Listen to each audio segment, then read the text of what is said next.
Bonsoir à toutes et bonsoir à tous et soyez les bienvenus si vous nous rejoignez sur le plateau de Bonsoir le Béarn avec, comme tous les vendredis, une petite balade que nous allons effectuer pour découvrir les richesses de ce fabuleux territoire. On a déjà pas mal visité avec la complicité des offices de tourisme celui-ci. Là, nous allons partir dans quelques petites minutes du côté du Pays de Naï en compagnie de Laurence Montagne qui est la directrice de l'office de tourisme et qui ce soir est notre invitée. À tout de suite.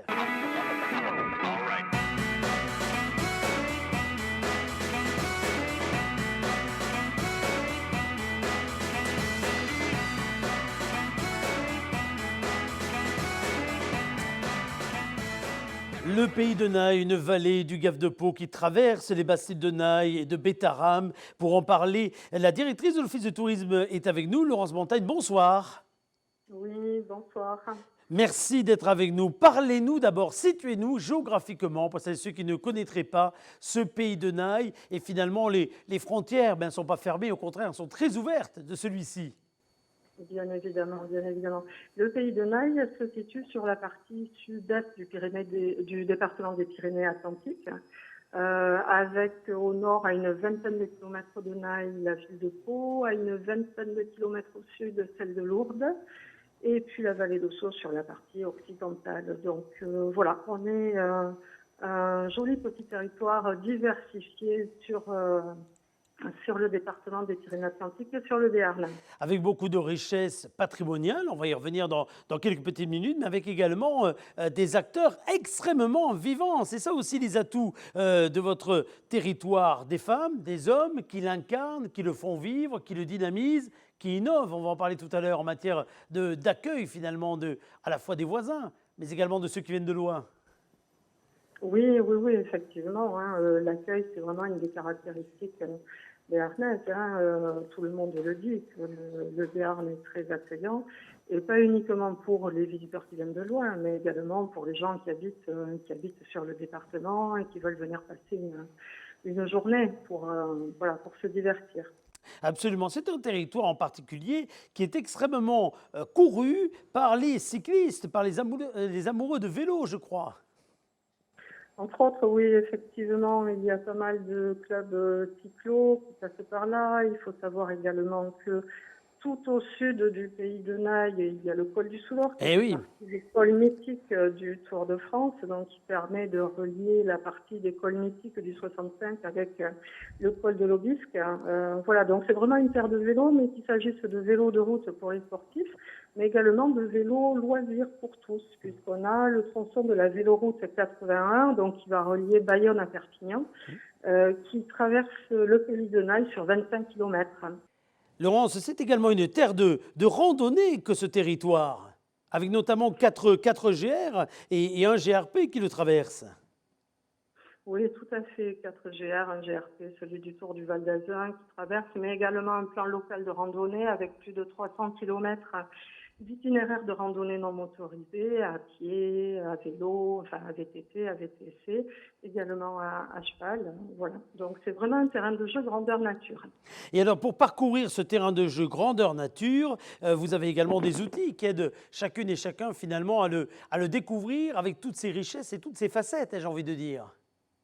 Oui, parce que cette image nature est complétée, enrichie plutôt par une découverte de l'histoire économique du Pays de Naï.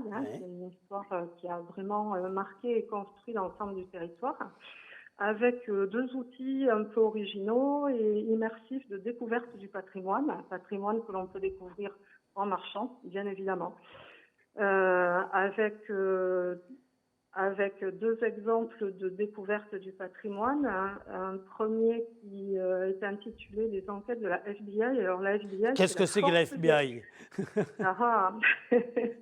C'est la force béarnaise d'investigation. Ah oui, ça plaisante pas. Ah ben là, ça plaisante pas. Ah ben oui, mais les États-Unis n'ont qu'à bien se tenir. Ah ben je sens bien. C'est quoi, ce escape game grandeur nature, une sorte d'enquête à ciel ouvert que vous proposez? Oui, c'est exactement ça. Et il s'agit non pas d'une enquête, mais de 5 enquêtes qui sont proposées.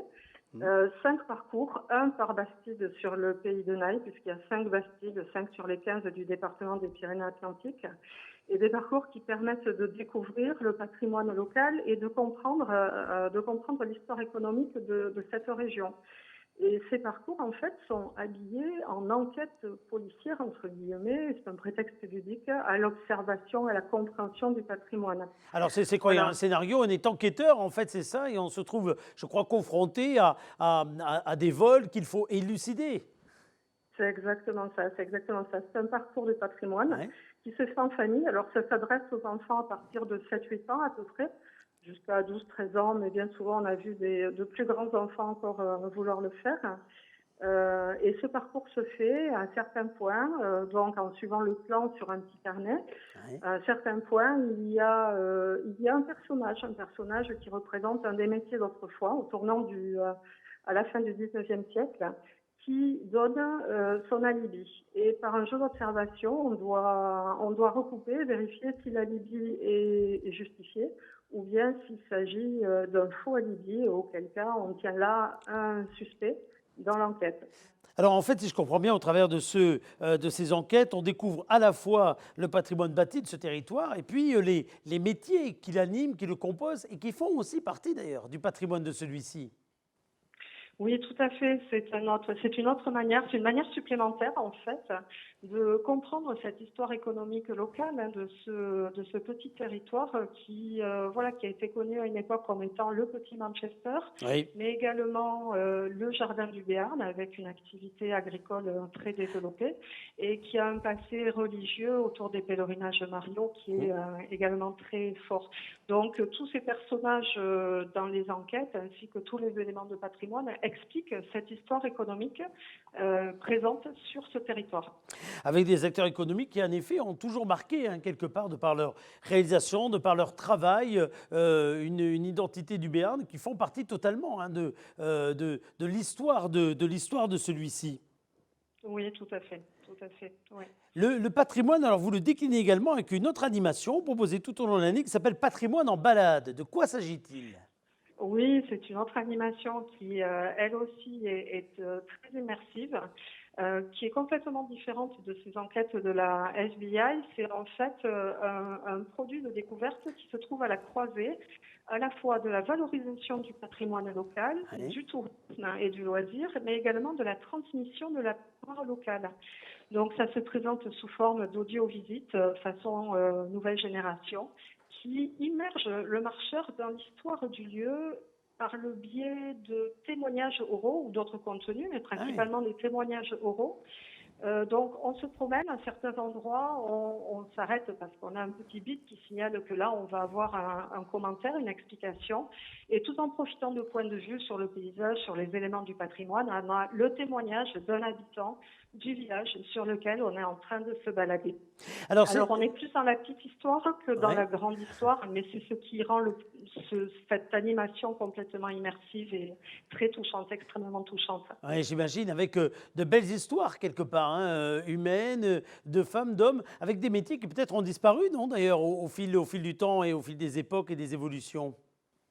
Alors, des métiers, mais également des traditions Eh oui. qui se pratiquaient il y a quelques dizaines d'années encore, mais qui se pratiquent beaucoup moins. Je pense notamment au parcours de patrimoine en balade qui est proposé sur l'Estelle Bétarame, qui aborde différents thèmes, 14 thèmes en tout, hein, et Ah oui. notamment les jeux au moment des fêtes de la Saint-Jean, ou bien la fabrique de chapelets. Donc, ça fait partie des métiers anciens qui avaient cours sur ce secteur, ou bien encore le miracle de la Croix, puisque Bétarap, en fait, c'est un des premiers sites locaux de pèlerinage marial. Absolument, avec une histoire qui est extrêmement liée, évidemment, à la fois à Lourdes, pour ceux qui sont des pèlerins, finalement, de Lourdes, et puis ceux qui aiment pratiquer le chemin de Saint-Jacques, qui ont, autour des grottes, hein, de Bétarame, un arrêt qui a du sens.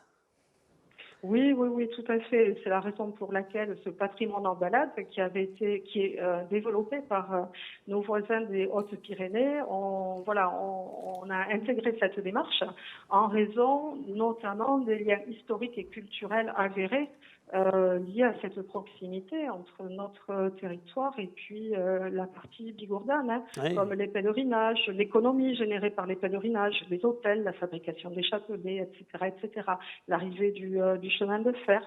Voilà, sont autant d'exemples qui traduisent une réalité historique et voilà, qui ont justifié le fait que l'on ait eu envie voilà, de proposer cette découverte du patrimoine local de façon complètement nouvelle, mais je le répète, de façon très, très émouvante, parce que ce sont des témoignages des habitants qui nous font part de ce qu'ils ont vécu quand ils étaient plus jeunes, de ce qu'ils ont connu, de ce qu'ils ont vu. Voilà, c'est un très beau produit.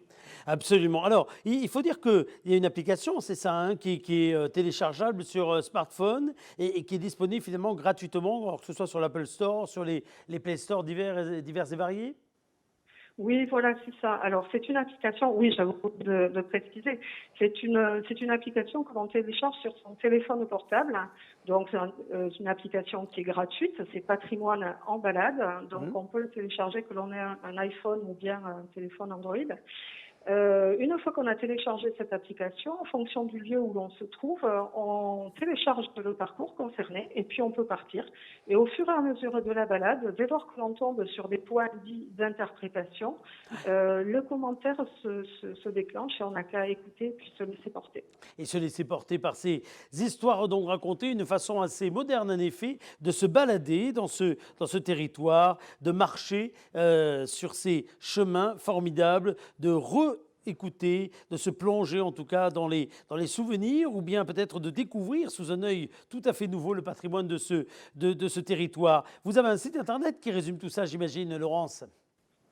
Oui, effectivement. Alors, vous pouvez trouver ces renseignements sur notre site, c'est www.tourisme-béarn-paysdenaille.com Mhm. dans la partie découverte. Voilà. Et Donc, puis vous avez, on on y l'a vu à retrouve toutes les l'écran, informations. on l'a vu à l'écran également, vous avez une page Facebook avec Facebook, donc Tourisme Béarn Pays de Naï, avec beaucoup de photos, beaucoup d'idées, beaucoup de parcours, beaucoup de bons plans qui, toute l'année, sont proposés à celles et ceux qui veulent découvrir ce territoire. Comment s'est passé l'été? Là, on est pratiquement à la fin du mois d'août maintenant. Comment s'est passé l'été pour vous? Alors, l'été s'est bien passé avec a priori du monde qui est venu, là, du monde dans les locations, mais du Ouais. monde également, ne serait-ce que sur le marché de Naï, Ah effectivement, oui, mais c'est vrai, sur parce que vous d'autres avez toujours un sites, marché sur extrêmement d'autres sites dynamique chez également. vous. Vous avez un marché toujours très dynamique à Oui, Naï. C'est vrai. oui, et pour faire un lien justement avec ce patrimoine, hein, il faut que vous sachiez que le marché de Naï, qui se tient donc les mardis matins, se tient traditionnellement depuis la création de la bâtisse au XIVe siècle le mardi matin. Et cette tradition, on arrive à la faire perdurer. N'hésitez pas donc à découvrir ce pays, y compris si vous êtes juste à côté, parce que c'est une des particularités de cet été d'ailleurs. Parfois, on part moins loin, on reste ici un peu plus longtemps, et ça permet pourquoi pas de découvrir des richesses que l'on a près de chez soi et qu'on ne prend pas forcément le temps de voir, de vivre et de partager avec des amis. C'est exactement ça, plein de richesses tout en bas de chez soi, au pied de sa porte. Voilà, il suffit juste d'ouvrir sa porte et il y a beaucoup, beaucoup d'opportunités et d'occasions, d'activités qui sont proposées, qu'il s'agisse d'activités sportives de pleine nature ou bien de découvertes patrimoniales ou de terroirs également, puisque voilà, on est vraiment sur un territoire où on peut trouver beaucoup de bons produits. Voilà, beaucoup de choses à voir, à faire et à découvrir. Avec, on n'en a pas parlé d'ailleurs, pour terminer, un pays qui est un pays d'eau également, avec un réseau hydraulique extrêmement dense d'ailleurs. Oui, effectivement.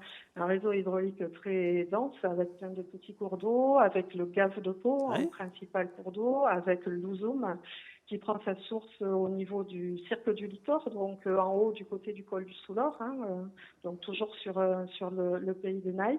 Et puis de ce fait, un pays d'eau qui propose des activités de loisirs, alors la pêche hein, pour une activité un peu sportive ou plus contemplative, et puis des activités d'eau vive, canoë, kayak, voilà, sur le Gave de Pau. Sur le Gave de Pau. Merci beaucoup pour nous avoir fait ce portrait, nous avoir donné envie de profiter de ce lieu ce week-end. Je ne suis pas sûr que ce soit la météo la plus clémente qui s'annonce, mais quoi qu'il en soit, on aura beaucoup d'autres occasions, j'en suis sûr, d'aller visiter ce très sympathique pays de Naï. Je rappelle que l'Office de tourisme est à votre disposition. Vous êtes ouvert À quel moment, Laurence, pour celles et ceux qui Alors, aiment le contact physique? Il en reste, il en reste. alors, oui, oui, bien sûr. Alors, nous sommes ouverts toute l'année. Actuellement, jusqu'à la fin du mois d'août, on est ouvert 7 jours sur 7. Et ensuite, à partir du 1er septembre, on sera ouvert du lundi au samedi, grosso modo de 10 heures à 12 heures et de 14 heures à 18 heures. Merci beaucoup d'avoir été notre invité. Merci Laurence, à très bientôt. Bonne journée, avec grand plaisir. Au revoir. Merci beaucoup. Chers amis, voilà donc une petit exemple de visite guidée. On va se quitter là. Vous allez, vous le savez, tout le long du week-end avoir la possibilité de continuer à jouer avec notre grand jeu de l'été, le mur de la chance. Nous nous retrouverons également demain matin du côté du marché d'Arthez de Béarn. Pour ceux qui suivent l'émission en direct, si vous êtes en replay, vous pouvez la consommer à tout autre moment et aller jouer par contre au moment que vous le souhaitez sur le www.lachaîneLocale.tv ou bien sur les réseaux sociaux et notamment sur la page Facebook de la chaîne locale. Il y a encore de très nombreux bons d'achat à gagner dans le cadre de ce grand jeu de l'été qui sera clôturé le 10 septembre. Nous devions clôturer ce jeu, vous le savez, jusqu'à l'ouverture, juste à l'ouverture de la foire de Pau. Il n'y aura pas de foire de Pau cette année. Il n'y aura pas de foire de Pau parce que les règles de prudence s'imposent à nous, organisateurs, après moult réflexions entre la préfecture, la ville, l'organisation. Vous savez qu'on a décidé cette année, un peu la mort dans l'âme, on ne va pas se le cacher, de ne pas vous accueillir, de ne pas être à vos côtés, de ne pas organiser ce rendez-vous qui existe dans le paysage de ce territoire depuis maintenant 72 ans. C'eût été la 73e édition, la 23e en ce qui me concerne. On va remettre ça pour 2021, mais cela dit, on vous en informera d'ailleurs ici même. Soyez attentifs parce que dans quelques jours, nous allons, cela dit, faire vivre l'esprit de la foire, avec une foire qui sera 100% digitale et qui sera composée, vous le verrez, de rendez-vous commerciaux, de plateaux, d'échanges avec celles et ceux qui sont des forces vives de ce territoire et qui, au travers de leur savoir-faire dans le domaine de la gastronomie, mais également dans le domaine des services, de l'habitat en particulier, de la rénovation, de la transformation du chez-soi, ont besoin de ce rendez-vous également pour faire connaître leur savoir-faire, leurs services. Ils vont vous offrir de très nombreuses promotions. Je vous expliquerai tout ça dans les jours qui viennent. Mais je voulais avoir un tout petit mot pour ces exposants qui avaient cru en cette manifestation, qui avaient investi, comme d'ailleurs les équipes d'organisation pour cette édition 2020. Un petit mot pour les artistes que nous devions également accueillir, que ce soit Cali, que ce soit Trio, que ce soit Boulevard Désert, que ce soit les Tambours du Bronx, que ce soit les Fatal Picard, j'en passe sans doute, et des meilleurs, Chimène Badi d'ailleurs et autres, les artistes locaux également. Malheureusement, il n'y aura pas cette année cette occasion de se retrouver, de se divertir, de se rassembler, bref, de donner le coup d'envoi de la rentrée. On y était cette année d'autant plus attaché qu'on accordait une importance capitale à la reprise économique post-Covid que promettait le mois de septembre. Il faut bien se rendre à l'évidence avec les risques qui, ici, deviennent un peu plus prégnants sur ce département qui a été formidablement épargné, il faut bien le dire, par l'épidémie depuis le début de celle-ci. Nul besoin de prendre des risques, nulle question, en tout cas de tenter le diable, c'est le moins que l'on puisse dire. Alors malheureusement, nous sommes contraints de vous donner rendez-vous d'une façon différente. On va essayer de le faire de toute façon, tout comme on a mis en place, vous voyez, ces dispositifs pendant toute la durée du Covid-19. Eh bien, on va continuer à essayer d'imaginer de nouvelles façons d'échanger, de se rassembler, de faire du commerce ensemble, de jouer, comme c'est le cas avec la cagnotte du mur de la chance. Bref, de mettre en avant ces commerçants, ces artisans qui ont également besoin de nous pour être des traits d'union et vous permettre de les rencontrer dans les meilleures conditions possibles. Je vous expliquerai donc de quelle façon cela se fera. Je vous souhaite un très bon week-end. Salut et à très vite.